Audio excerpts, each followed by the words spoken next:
सुप्रभात मेरे प्रिय विद्यार्थियों। आशा करती हूँ आप सभी अपने अपने घरों में स्वस्थ एवं सुरक्षित होंगे।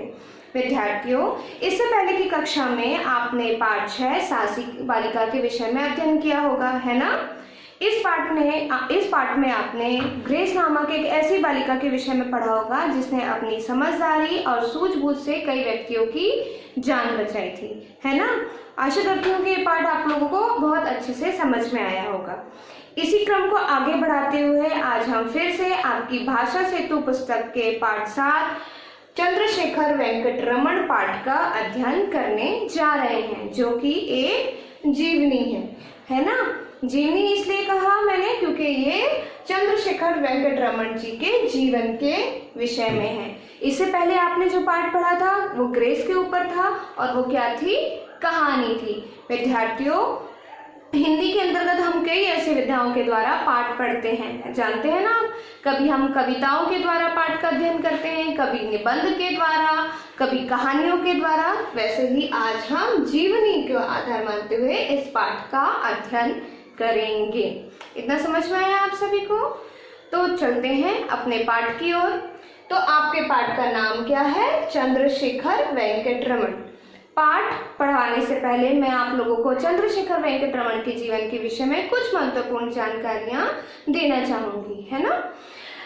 बच्चों, जैसा कि आप सभी जानते ही होंगे, फिर भी मैं आप लोगों को बता देती हूँ। चंद्रशेखर वेंकट रमन हमारे भारत के महान वैज्ञानिकों में से एक थे, जिनको हम सीवी रमन के नाम से भी जानते हैं, है ना।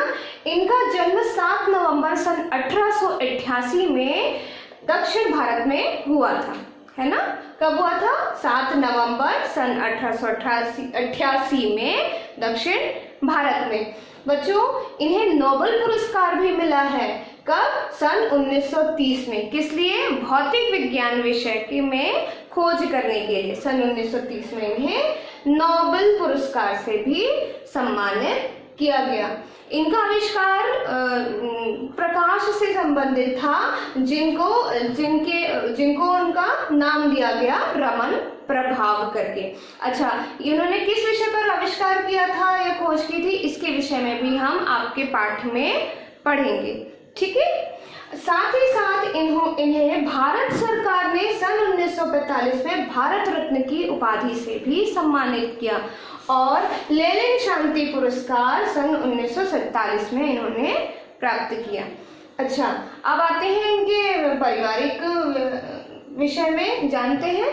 इनके पिता का नाम था चंद्रशेखर अय्यर, जो भौतिक के प्राध्यापक थे, और इनकी माता का नाम था पार्वती अम्मल, जो एक सुसंस्कार परिवार से ताल्लुक रखती थी। अच्छा, आप लोग देख रहे होंगे इनके पिता का नाम क्या है? चंद्रशेखर अय्यर। किसके अध्यापक थे वो? भौतिकी के प्राध्यापक थे।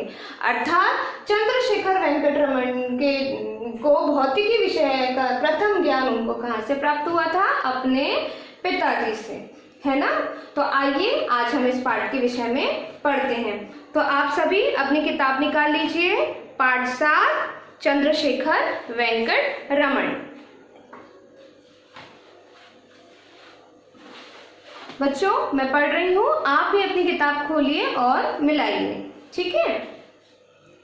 प्रस्तुत पाठ सर चंद्रशेखर वेंकट रमन के जीवन चरित्र पर आधारित है।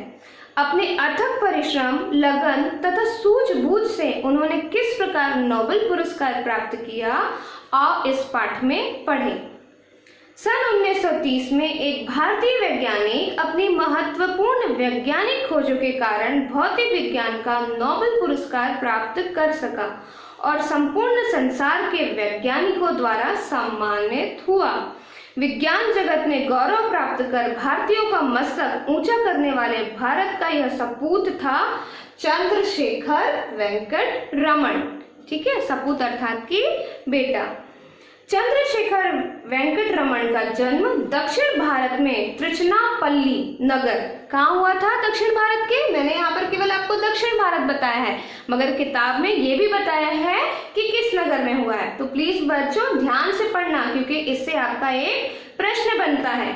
तो चंद्रशेखर वेंकटरमन का जन्म दक्षिण भारत में तिरुचिरापल्ली नगर में 7 नवंबर 1888 में हुआ था। इनके पिता चंद्रशेखर अय्यर एक साधारण हैसियत के आदमी थे।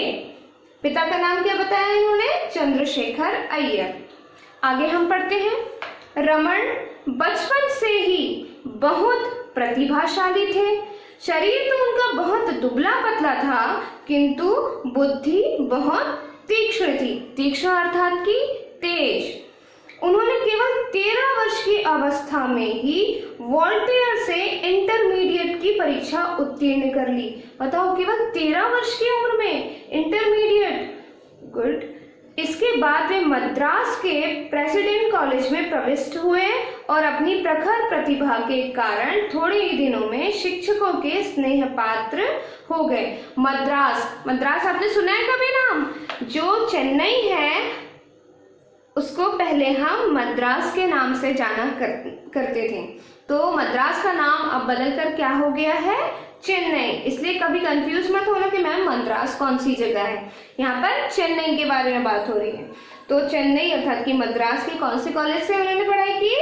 प्रेसिडेंट कॉलेज में प्रविष्ट हुए और अपनी प्रखर प्रतिभा के कारण थोड़े ही दिनों में शिक्षकों के स्नेह पात्र हो गए। उन्हें बचपन से ही विज्ञान से प्रेम था। मतलब बचपन से ही उनको कौन से विषय में रुचि थी? विज्ञान के विषय में ही रुचि थी। तो 13 वर्ष की आयु में उन्होंने इंटरमीडिएट परीक्षा उत्तीर्ण कर ली। बहुत ही कम लोग ऐसे होते हैं जो इतनी कम उम्र में वोल्टेयर से इंटरमीडिएट की परीक्षा उत्तीर्ण कर पाते हैं। बहुत ही कम लोग ऐसे हो पाते हैं बेटा, जिनमें से एक कौन है? चंद्रशेखर वेंकटरमन। ठीक है, आगे इनके विषय में हम और जानकारी लेते हैं। एमएससी में उन्होंने अपना प्रिय विषय भौतिक विज्ञान ही लिया। एक दिन एक सहपाठी ने भौतिक विज्ञान की एक समस्या अपने अध्यापक के सम्मुख रखी, जिसका हल वे न बता सके। रमन ने उसकी पूर्ण व्याख्या कर दी और उस पर एक मौलिक निबंध लिखा, जो विलायत के एक पत्र में प्रकाशित हुआ। इस सफलता से उनका उत्साह और भी बढ़ा और सहपाठी तथा शिक्षक भी उनका विशेष आदर करने लगे।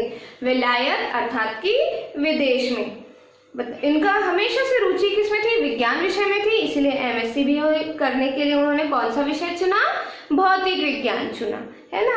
और उसी समय की एक घटना के विषय में यहाँ पे बताया जा रहा है कि उनके कक्षा के एक सहपाठी जो साथ में पढ़ते हैं, उन्हें हम क्या कहते हैं? सहपाठी कहते हैं। तो उनके सहपाठी ने अपने अध्यापक से कोई प्रश्न पूछा होगा, तो अध्यापक शायद नहीं बता पाए, लेकिन चंद्रशेखर वेंकटरमन ने ना ही वो सवाल बताया, बल्कि उस पर एक निबंध भी लिख दिया। और ये निबंध कहाँ जाकर छपा? विदेश में, विदेश के एक पत्र में प्रकाशित हुआ। इससे उनको बहुत सफलता मिली, उनका उत्साह भी बढ़ा और साथ ही साथ उनका सम्मान भी बढ़ा, शिक्षकों के सामने भी और अपने सहपाठियों के सामने भी। तो विद्यार्थियों, आज हम केवल इतना ही पढ़ते हैं। आप अपनी पेंसिल से यहाँ तक टिक लगा लीजिए। अगली कक्षा में हम इसके आगे से पढ़ना शुरू करेंगे। ठीक है, आज के लिए केवल इतना ही, है ना।